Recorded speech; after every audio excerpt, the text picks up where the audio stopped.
자, 한국 경제의 앞날에 지금 중국이 원통 원치 않던 깊숙하게 연결되어 있는데 중국의 국유 기업의 부채가 첫 공개가 되었습니다.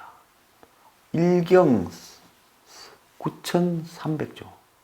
숫자가 익숙하지 않아 가지고 입에 잘 달라붙지도 않습니다. 쉽게 이야기하면 이경에서 700조가 빠진다는 겁니다. 어마어마한데요. 이게 전인대에 제출된 내용이기 때문에 많이 감찼을 거라고 그래도 보지만 중국의 국유기업 부채에 대해서 그나마 좀 정상에 가까운 수치라고 보고 있습니다. 그래서 2016년 기준으로 2041곳이 경영난이다, 국유기업이요. 근데 지금은 와서 보면 이것보다 두세 배는 더 많을 거라고 보고 있습니다. 중국 돈으로 118조 5천억 위안, 한국 돈으로 일경 9,300조. 천문학적인 숫자를 내놨습니다. 중국이 그럼 왜 이 시점에 국유기업의 부채를 이렇게 공개했느냐? 자, 지금 이걸 더 감추고 끌고 갈 수 없는 한계에 부딪힌 것이 첫 번째고요.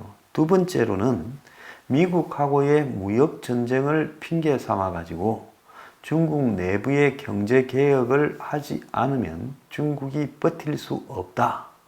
자, 우리가 허리띠를 졸라매자 이렇게 이제 하면서 중국의 국유 기업이 대부분 중국 공산당 간부들하고 관계되어 있죠.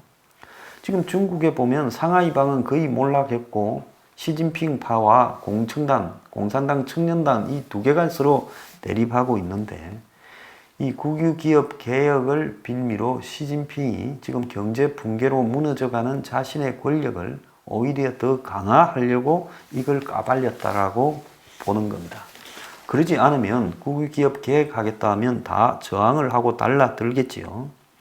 그래서 중국의 의회격인 전인대의 상무위원회에 지금 이 보고서가 제출됐는데 이 내용이 정말로 놀랍다는 겁니다. 자본이 50조 3천억 위안인데 부채가 118조 5천억 위안. 그러니까 자본보다 부채가 2배하고도 훨씬 더 많다라는 겁니다. 자, 그러면서 국유 기업의 숫자나 구체적인 정보는 밝히지 않았는데요. 중국의 국유 기업이 16만 개 정도 될 거라는 이야기도 나오고 있습니다. 자, 그래서 처음으로 중국의 공식 회의에 이런 부채 현황이 보고되었다. 그러면 지금까지 한 번도 보고가 안 됐다면 이게 과연 16만 개인지 국유 기업이 160만 개인지도 누구도 모르는 이야기입니다. 그리고 이 지금 일경 9,300조라는 게 사실인지 아닌지도 이것보다 훨씬 많았으면 많지 일부러 없는 부채를 과잉되게 보고했을 리는 없지 않습니까? 그것도 알 수 없는 거예요. 자, 그래서 이 지금까지 BIS 국제결제은행에 따르면 국유 기업이 포함된 중국의 기업의 GDP 대비 부채 비율이 지난해는 168%로 미국의 72%나 유럽의 105%보다도 매우 높다 이렇게 말을 했어요. 그런데 이런 수치들은 다 어디에서 나왔느냐? 실질적인 이런 이 국유 기업의 부채를 정확하게 파악된 게 아니라 대략 추정치를 가지고 이렇게 했는데 이번에 일경 9,300조를 가지고 이렇게 부채 비율을 내면 지금 168%보다도 훨씬 더 심할 거다라고 지금 이야기가 나오고 있습니다. 그래서 자, 시진핑이 국유기업 개혁을 하겠다고 또 자기 정치적 반대척을 두들겨 잡으려고 이걸 깠지만은 과연 이게 개혁이 가능할 거냐? 저는 불가능하다고 보고 있습니다.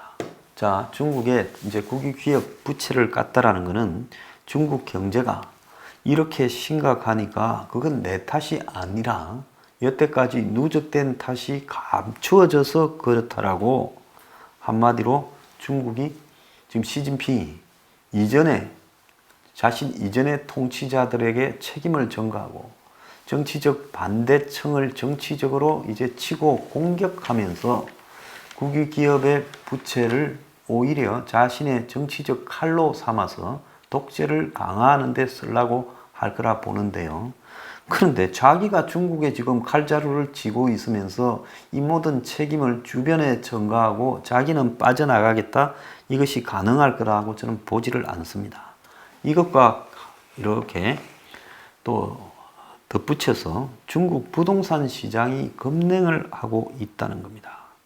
중국 강소성 소주에 가면 그 하늘에는 천당, 땅에는 소주가 있다, 항주 소주가 있다 할 만큼 경치가 좋은 데죠. 명성지가 많은데 여기에 보면 하도 이제 중국 사람들이 물이 있고 풍경이 좋은 데다가 명성지에 집을 짓기를 좋아하니까 이쪽에 집 수요가 엄청나서 여기에 소주시의 우중구라는 구역에는 17만 평방미터짜리의 이렇게 택지 경매가 있었는데 한국 같으면 서울 강남쯤 되는 부자들이 선호하는 그 지역에서 이 택지 경매가 유찰되어 버렸다고 합니다. 그러니까 중국 최고의 고급 주택지에서도 이 모양인데 다른 도시는 어떠느냐? 요즘 상해나 허페이, 우시, 시저우 등 중국의 주요 도시들에서 토지 경매장에서 땅이 팔리는 게 없다는 겁니다. 자, 중국의 이 토지 관련 연구원이 낸 자료에 보면 중국에서 지금 이 토지 경매 유찰이 거의 다반사가 되어서 팔리는 것보다 유찰되는 게 더 많다라고까지 이야기를 하고 있고, 물건만 넣으면 싹쓸이 하던 부동산 업체들이 전부 이제 꽁무니를 빼고 있다는 겁니다. 자, 그리고 금융기관들이 이제는 이 대출에 대해서 리스크 관리에 들어가면서 중국에서는 추가 대출도 지금 어렵다는 겁니다. 중국이 지금 20년간 고도 성장을 해오면서 그 바탕을 이렇게 부동산 개발이 주로 끌어왔죠. 왜냐하면 부동산은 일자리를 제일 많이 창출하고 실제로 경제에 미치는 파장도 제일 큰 산업입니다. 특히 중국에서는 더 심했는데요. 그래서 지방 정부가 땅을 자신들이 정부가 가지고 있는 땅, 공산당이니까 땅도 전부 정부 거지요. 지방 정부. 50년, 70년 이런 식으로 임대 시장에 땅을 내놔서 수입을 얻었는데, 자, 그래서 땅이 없으면 산을 밀고 바다를 메워서까지도 이렇게 땅을 이렇게 내놓는 일을 했습니다. 중국에는 법적으로 내가 내 땅이라고 개인적으로 소유하는 게 아니라 중앙정부가 이렇게 50년, 70년 임대하면 건물 짓는 사람이 그걸 사가지고 또 거기에 건물을 지어서 또 파는 겁니다. 그러면 건물 위에 있는, 땅 위에 있는 건물도 솔직하게 땅까지 전부 자기 거는 아닌 거죠. 근데 뭐 중국 사람들이 50년, 70년 뒤를 걱정하면서 팔고 사겠습니까? 그냥 자기 걸로 생각하고 사는 거죠.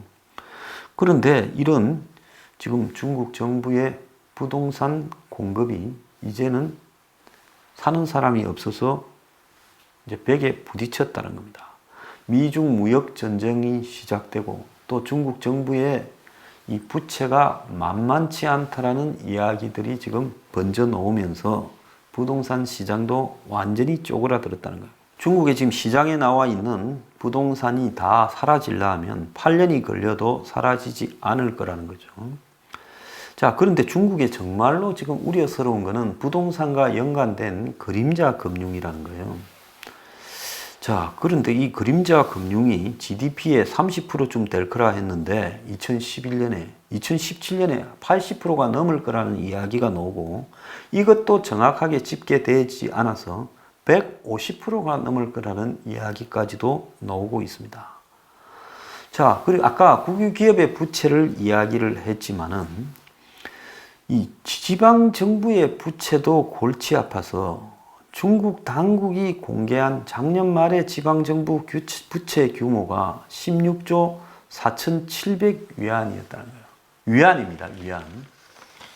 그러니까 여기에다가 150을 곱해 보십시오.